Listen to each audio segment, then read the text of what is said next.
What is up, YouTube? This is Gorehounds, and today we got a video that, I've really wanted to make and I've been thinking about making for a while. Now, this is why Michael Myers is the king of the horror genre. So, guys, starting off, I'm going to make a bunch of points here. I have just an argument for why, and it'll pretty much be based off of all the trends that Michael Myers set, or the Halloween franchise set. So, starting with the original Carpenter film, a horror masterpiece, in my opinion, the greatest film ever made. This movie was, a small budget film, independent making with John Carpenter and obviously the Akkads. Now, this movie started the trend of the slasher genre, the 80s slasher genre. There's no argument, Friday the 13th would not have been made if it was not for Halloween. Halloween became so popular, made so much money, and it just became a staple that because of that, films, like Summer Party Massacre, Friday the 13th, The Burning, stuff like that, they started to get cranked out. And it's because of Halloween. Halloween started the trend, and I wouldn't say saved the horror genre, but the horror genre in the late 70s, not a lot of stuff was doing well. The only thing that I can really think of is like Dawn of the Dead, which was obviously a hit. But, horror, there wasn't really anything crazy going on in the late 70s.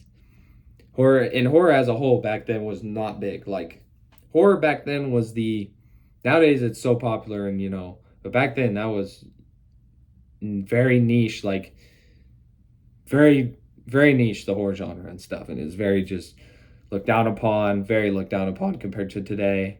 Obviously, I'm so proud of that now, but I just want to say Halloween started the trend. Now in the 80s, obviously, Freddy and Jason ruled the 80s. Not even a question. Michael had, obviously Halloween 2 was a huge success, and that came out in the 80s. But then Halloween 3, such a big flop, It didn't make money, but people were so pissed that it did not have Michael Myers in it. And then you get to 88 with Halloween 4. And, the Akkads, they wanted to bring them back, and Malik had been trying and trying. And this film, many people think, was like a huge success, but compared to Friday and Nightmare, it was not. Like, it made money, but it wasn't no Nightmare or Friday movie at the time. And even by that point, Freddy was doing great, but Jason, he started to go down. And then Halloween 5, obviously, many people hate. I love the film. It was going downhill, like the genre. Michael, he was not making money. And then it took 6 more years to get Halloween 6. Now, obviously, Halloween 6 did not do well. And it was the last 80s feeling horror film to ever come out, in my opinion, before Scream took over and changed everything. Now here we go back to the argument. Sorry about that. So then I want to show New Nightmare.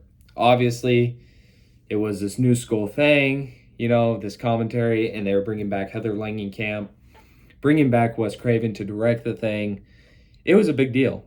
Well, at least people thought it were big deal now, but back then, it did not do well at all. It did not make any money.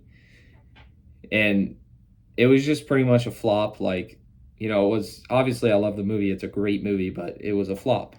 Nobody cared. I'm going to be honest, genuinely nobody cared. So then Halloween H2O comes out. Now it's only a few years after, which is even crazier. Freddy's Dead was in 91, and then I think 93 or 4, which was a couple years later, it came out. We'll just say 3 years. And also 3 years between Curse and H2O, where they brought Jamie Lee Curtis back. And it was just a direct sequel to Halloween 2. That movie made buckets of money. Critics loved it, fans loved it, made tons of money. And it pretty much I wouldn't say it revitalized, but it genuinely just did crazy numbers. And it brought people back, just like Wes Craven's New Nightmare. But Wes Craven they didn't make any money. So then Resurrection comes out, obviously, terrible movie. The only movie in the Halloween franchise that I just don't like. And that movie, it made money, obviously, because, Halloween just makes money because it's the greatest franchise. But it was just terrible flop. Even still, then Malik wanted to make a sequel. Here we go. Now we go back to the main points of the argument. Now, in the genre, obviously in the 2000s, remakes were the biggest thing on the block. Now, obviously, the earliest and biggest and a huge remake was the Texas Chainsaw Massacre. But, after the Texas Chainsaw Massacre, we really didn't get anything crazy, maybe like Hills Have Eyes and, Last House on the Left, some Wes Craven remakes, stuff like that. But nothing, no big franchise was remaking after the Texas Chainsaw Massacre in 2003. But then Halloween, Rob Zombie's Halloween, and the poster's right behind me, was remade in 2007. Now, this movie was I think the Labor Day, the biggest, highest grossing movie Labor Day weekend of all time. It got passed not that long ago, but for a long time it was the highest grossing. And this movie made like over $100 million. Like, this movie was an absolute success. And this movie, because of Halloween, revitalized the genre for remakes. After this, you have the Friday the 13th remake, Nightmare on Elm Street remake. Those are the two huge remakes that came out because of this. And they pretty much came out like right after Halloween made all this money. Now, Halloween seems to set trends and seems to get the ball rolling.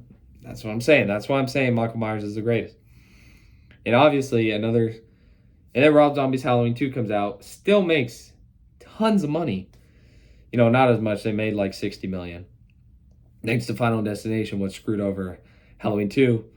Still pissed off about that. But yeah. And then you have many years later, 9 years later, after Halloween 2, you have 2018, which is the highest grossing R-rated slasher of all time, if you did not know that. And this movie revitalized the genre again. If you can't see, this is 3 times that Halloween revitalized the genre. 3. And because of this, we had all kinds. Legacy sequels were now in, as you can see. Halloween in 1978 came out. Slashers were now in. Now everybody made slashers. Now in the 2000s, the remake came out. Did well. Made over $100 million. Came one of the highest grossing Labor Day weekend movie. Made tons of money. Then we have more remakes. Everybody follows the trend. And then now 2018 comes out. Highest grossing R-rated slasher. What do we get? Legacy sequel upon legacy sequel. That is what everybody's trying to do. Texas Chainsaw did it. Scream got in on the action. Like, I Know What You Did Last Summer got in on the action. Everybody was doing these legacy sequels. It's because Halloween did it. They brought Jamie Lee back, made a shit ton of money. And because of that, Halloween revitalized horror again. And horror since that has been booming. Like, ever since Halloween, that trilogy, been booming. And obviously Kills made a ton of money. Ends made a ton of money. People may not like these movies. People may not like the Blumhouse trilogy or Rob Zombie's movies. But if you can't tell, and my main point here is that Halloween seems to set trends. Halloween, everything Halloween does, people seem to copy. Halloween is always the one, innovating, showing new things. Halloween is just always doing that. Now, I'm not saying that, nothing crazy, but I'm just saying Halloween, it's honestly undebatable. Like, Halloween is just the greatest and biggest franchise. Now, we have not, obviously the Nightmare movie did get announced, and Crystal Lake is coming out in October, but it's just Halloween just can't be beat. And obviously, Sean Clark did leak, if you have not heard this, that they're going to be leaking stuff for H50, the convention. But yeah, guys, thanks guys for watching. This was the video. I just wanted to show how Halloween is the trendsetter. It basically saved the horror genre 3 times and, started a trend 3 times. And I just want to get that out there and show Halloween is just the greatest franchise. It'll always be my favorite. Michael Myers is always number 1. Yeah, guys, let me know down in the comments below what you think about this. What's your favorite horror franchise? And yeah, guys, this is Gorehounds, and I'm out.